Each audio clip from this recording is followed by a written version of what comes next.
Assalomu alaykum aziz qadrdonlar.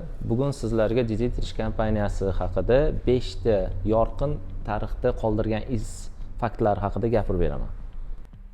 Birinchi fakt. Digitish kompaniyasi 360 yilga ega bo'lgan kompaniya. Yevropaning eng eski kompaniyalaridan.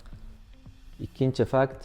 1956-yil ilk bor dunyoda 1 million kilokaloriyali 1 megavatli kotel Digitish kompaniyasi ishlab chiqarib dunyo bozoriga taqdim qilish. Uchinchi fakt. 1986-yil dunyo bozoriga ilk bor napolniy kondensatsionniy kotelni taqdim etilishi. Hozirgi bizda eng mashhur kotellardan.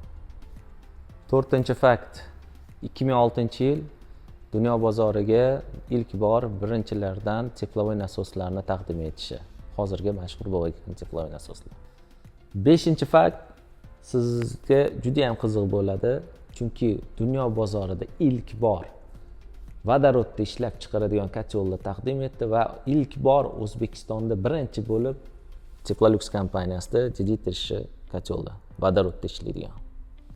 Shunaqa foydali ma'lumotlarni o'tkazib yubormaslik uchun bizga obuna bo'lib qoling va savollaringiz bo'lsa bizga yuboring. Rahmat, sog' bo'ling.